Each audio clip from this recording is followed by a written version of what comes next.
আমার প্রিয় স্নেহের 2024 সালের নতুন বছরের অষ্টম শ্রেণীর ছাত্রছাত্রী বন্ধুরা, আশা করি তোমার সবাই ভালো আছো। আজ আমরা যে বিষয়টি নিয়ে আলোচনা করব, অষ্টম শ্রেণীর ফার্স্ট সামেটিভ অর্থাৎ প্রথম পর্যায়ক্রমিক মূল্যায়নের পরিবেশ ও বিজ্ঞানের কোশ্চেন পেপার নিয়ে। দেখো, সরাসরি স্ক্রিনে কিন্তু আমরা অষ্টম শ্রেণীর ফার্স্ট সামেটিভ অর্থাৎ প্রথম পর্যায়ক্রমিক মূল্যায়নের পরিবেশ ও বিজ্ঞানের কোশ্চেন পেপারটা দেখতে পাচ্ছ। ফুল মার্কস তোমাদের রয়েছে 15 আর সময় তোমাদের রয়েছে 30 মিনিট। দেখো, প্রথমে তোমাদের রয়েছে ভৌত বিজ্ঞান। একে দাগে রয়েছে সঠিক উত্তরটি বেছে নিয়ে লেখো যে কোনো চারটি প্রতিটি প্রশ্নের মান 1 করে 1 × 4 = 4। প্রথম, 5 কেজি ভরের একটি বস্তুকে পৃথিবী যে বল দিয়ে আকর্ষণ করে তা হল 9.8 N, 19.6 N, 49 N, 98 N। উত্তর হবে 19.6 N। পরের প্রশ্ন, বলের এসআই এককটি হল নিউটন, মিটার, বর্গমিটার না ডাইন? উত্তর হবে নিউটন। তাহলে বলের এসআই একক হচ্ছে নিউটন। পরের প্রশ্ন, খাদ্য লবণের গলনাঙ্ক প্রায় 720 degree centigrade, 780 degree centigrade, 801 degree centigrade, 850 degree centigrade. উত্তর হবে 801 ডিগ্রি সেন্টিগ্রেড। প্রশ্ন, উজ্জ্বল অধাতুটি হল গ্রাফাইট, পারদ, ফসফরাস না সালফার? উত্তর হবে গ্রাফাইট। প্রশ্ন, তাপের সুপরিবাহী অধাতব পদার্থটি হল সালফার, আয়োডিন, হিরে না ফসফরাস? উত্তর হবে হিরে। প্রশ্ন, পরমাণুর মধ্যে সবচেয়ে ভারী কণা হলো ইলেকট্রন, প্রোটন, নিউট্রন, কোনটি না? উত্তর হবে নিউট্রন। প্রশ্ন, ক্যাটালিজ একটি জৈব অনুঘটক, অজৈব অনুঘটক, উদ্দীপক না প্রভাবক? উত্তর হবে জৈব অনুঘটক। প্রশ্ন, অন্ধকারে রাসায়নিক বিক্রিয়া ঘটে সিনেমা হলে, স্টুডিওর ডার্ক রুমে, বাজারে না প্লেন? উত্তর হবে স্টুডিওর ডার্ক রুমে। প্রশ্ন, জলের তড়িৎ বিশ্লেষণে ক্যাথোড ও অ্যানোড উৎপন্ন গ্যাস দুটি আয়তনের অনুপাত 2:1, 1:2, 8:1, 1:8? উত্তর হবে 2:1। দুয়ে দাঁড়িয়ে হচ্ছে অতি সংক্ষিপ্ত উত্তর দাও যে কোনো দুটি প্রতিটি প্রশ্নের মান 1 করে 1 × 2 = 2। 2-1, কোন যন্ত্রের সাহায্যে অভিকর্ষ বলের পরিমাপ করা? উত্তর লিখবে স্প্রিং তোলা। সবুজাভ ও হলুদ বর্ণের গ্যাস কোনটি? উত্তর লিখবে ক্লোরিন। প্রশ্ন, ভর সংখ্যা = প্রোটন সংখ্যা × ড্যাশ? উত্তর লিখবে নিউট্রন সংখ্যা। প্রশ্ন, অনুঘটকের কাজকে কী বলা হয়? উত্তর লিখবে অনুঘটন। পরের প্রশ্ন, জারণ ও বিজারণ একই সময় ঘটে, সত্য না মিথ্যা? উত্তর লিখবে সত্য। প্রশ্ন, প্রস্রাবগারে কোন গ্যাসের ঝাঁঝালো গন্ধ পাওয়া যায়? উত্তর লিখবে প্রস্রাবগারে অ্যামোনিয়া গ্যাসের ঝাঁঝালো গন্ধ পাওয়া যায়। প্রশ্ন, গ্যালভানাইজেশনের জন্য তড়িৎ বিশ্লেষক হিসেবে কোন পদার্থ ব্যবহার করা? উত্তর লিখবে জিঙ্ক সালফেট এর জলীয় দ্রবণ অর্থাৎ ZnSO4 ব্যবহার করা হয়। 3 দাগে রয়েছে সংক্ষিপ্ত উত্তর যে কোনো দুটি প্রতিটি প্রশ্নের মান 2 করে 2 × 2 = 4। প্রথম, বরফ জলে ভাসে কেন? বরফের ঘনত্ব জলের চেয়ে কম, কারণ জল বরফে পরিণত হলে আয়তন বাড়ে, ফলে একটি বরফখণ্ডের ভর বরফখণ্ডটির দ্বারা অপসারিত জলের ভর অপেক্ষা কম, তাই বরফ জলে ভাসে। মরচে নিবারণের দুটি উপায় লেখো। মরচে নিবারণের দুটি উপায় হলো: 1, লোহার ওপর তেল রং বা আলকাত্রা প্রলেপ দিয়ে লোহার জল ও বাতাসের সংস্পর্শে আসতে পারে না, ফলে মরচে পড়ে না। বি, মরচে নিবারণের জন্য লোহার জিনিসের ওপর জিঙ্কের প্রলেপ দেওয়া হয়, এই পদ্ধতিকে গ্যালভানাইজেশন বলে। গহনা প্রস্তুতিতে সোনা ও রূপো ব্যবহার করা হয় কেন? উত্তর লিখবে সোনা ও রূপোর নমনীয়তা অত্যন্ত বেশি, তাই এগুলিকে পিটিয়ে খুব সহজেই পাতলা করা যায়। এর ফলে এই ধাতুগুলির ওপর শৌখিন নকশা তোলা সহজ হয়। এই কারণে গহনা প্রস্তুতিতে সোনা ও রূপো ব্যবহার করা হয়। পরমাণু ক্রমাঙ্ক ও ভর সংখ্যার সংজ্ঞা দাও।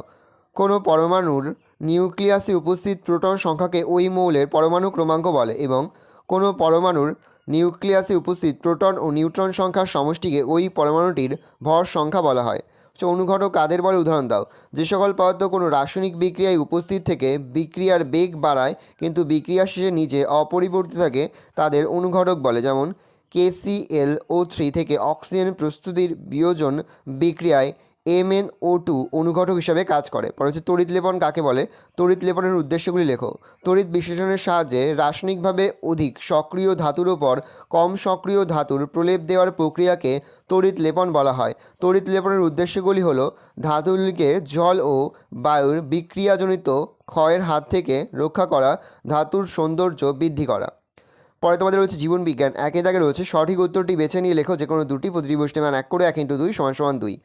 দেহের ভর বহনকারী কলাটি হলো আবরণী কলা, যোগ কলা, পেশি কলা না স্নায়ু কলা? উত্তর হবে যোগ কলা। প্রশ্ন, ক্রোমোজোম দেখা যায় সাইটোপ্লাজমে, সার্কোপ্লাজমে, প্রোটোপ্লাজমে, নিউক্লিওপ্লাজমে, উত্তর হবে নিউক্লিওপ্লাজমে। পরের প্রশ্ন, একটি তরল যোগ কলা হলো হরমোন, রক্ত, ঘর্ম উৎসেচক, উত্তর হবে রক্ত। প্রশ্ন, কোষের শক্তি উৎপাদন প্রক্রিয়ায় অংশ নেয় রাইবোজোম, মাইটোকন্ড্রিয়া না গলজি বডি, উত্তর হবে মাইটোকন্ড্রিয়া। প্রশ্ন, যে অঙ্গাণুটি ছাড়া কোনো কোষ বাঁচতে পারে না, গলগি বস্তু, রাইবোজোম, নিউক্লিয়াস না মাইটোকন্ড্রিয়া, উত্তর হবে রাইবোজোম। 2 দাগের হচ্ছে অতি সংক্ষিপ্ত উত্তর দাও যে কোনো একটি প্রশ্নের মান 1। উদ্দীপনায় সাড়া দেয় কোন উদ্ভিদ, উত্তর লিখবে লজ্জাপতি উদ্ভিদ। প্রশ্ন, বড় কোষ কোথায় দেখা যায়, উত্তর লিখবে চোখের রেটিনায় সব থেকে বড় কোষ দেখা যায়। কোন প্লাস্টিড ফুল ও ফলের বর্ণ নিয়ন্ত্রণ, উত্তর লিখবে ক্রোমোপ্লাস্টিড। প্রশ্ন, গলগি বস্তুর কাজ কি, উত্তর লিখবে কোষের নানা উপাদান সংশ্লেষণ, সঞ্চায়ন ও ক্ষরণ করতে গলগি বস্তু সাহায্য করে। 3 দাগের হচ্ছে সংক্ষিপ্ত উত্তর যে কোনো দুটি প্রতিটি প্রশ্নের মান 1 করে 1 × 2 = 2। প্রথম, লোহিত রক্তকণিকার আকার গোল ও দুপাশ চ্যাপ্টা চাকতির মতো হওয়ার কারণ কি? লোহিত রক্তকণিকার আকার গোল ও দুপাশ চ্যাপ্টা চাকতির মতো হওয়ার জন্য এর পৃষ্ঠদেশের বা পৃষ্ঠতলের ক্ষেত্রফল বেশি হয়।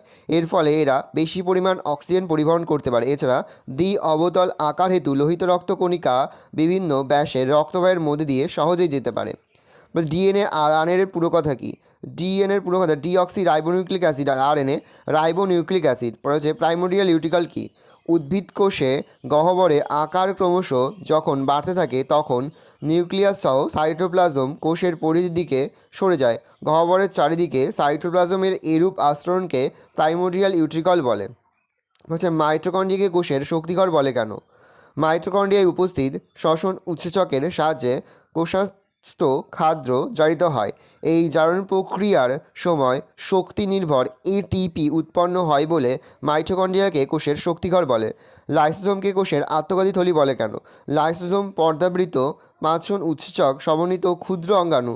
কোনো কারণে এর পর্দা বিনষ্ট হলে এর উৎসেচক অন্যান্য অঙ্গাণুগুলিকে পাচিত করে ফেলে, ফলে এই কোষটি নষ্ট হয়। তাই লাইসোজোমকে কোষের আত্মঘাতী থলি বলে। ভালো করে দেখে নাও, এই রয়েছে টোটাল তোমাদের ফার্স্ট সামেটিভ অর্থাৎ প্রথম পর্যায়ক্রমিক মূল্যায়নের অষ্টম শ্রেণীর পরিবেশ ও বিজ্ঞানের কোশ্চেন পেপার। ভালো তোমরা কোশ্চেনটা দেখে নাও। আশা করি ভিডিওটা ভালো লেগেছে। ভিডিওটা ভালো লাগলে ভিডিও লাইক করতে কিন্তু ভুলবে না। আর আমার চ্যানেল নতুন হওয়া লাইক করে সাবস্ক্রাইব প্রেস করে পাশে বেল আইকন প্রেস করে যখন নতুন করে ভিডিও আপলোড করি সবার ফার্স্ট নোটিফিকেশন তোমরা পেয়ে যাও। আর এই ভিডিওটি তোমার বন্ধু বান্ধবী আত্মীয় স্বজন সবার মধ্যে কিন্তু অনেক শেয়ার করে দাও যারা এবছর অষ্টম শ্রেণীতে পড়ছে। আমরা কিন্তু ইতিমধ্যে অষ্টম শ্রেণীর প্রতি বিষয়ে সিলেবাস, প্রশ্নকার এবং নমুনা প্রশ্নপত্র কিন্তু আপলোড করে দিয়েছি। তোমরা এখনও পর্যন্ত সেই ভিডিওগুলো না দেখে থাকো, ভিডিওগুলো কিন্তু তাড়াতাড়ি দেখে নাও। তোমাদের সকলকে জানাই আগাম পরীক্ষার অনেক শুভেচ্ছা এবং অভিনন্দন। আশা করি সকলের পরীক্ষায় খুব ভালো হবে। যে মুহূর্তেই আমরা বিভিন্ন স্কুলের প্রশ্নপত্র হাতে পাচ্ছি সবার ফার্স্ট ভিডিওর মাধ্যমে কিন্তু আমরা তোমাদের কাছে তুলে ধরছি। তোমরা কিন্তু অবশ্যই আমাদের চ্যানেলটা সাবস্ক্রাইব করে রাখবে। ভালো করে তোমরা কোশ্চেনটা দেখে নাও।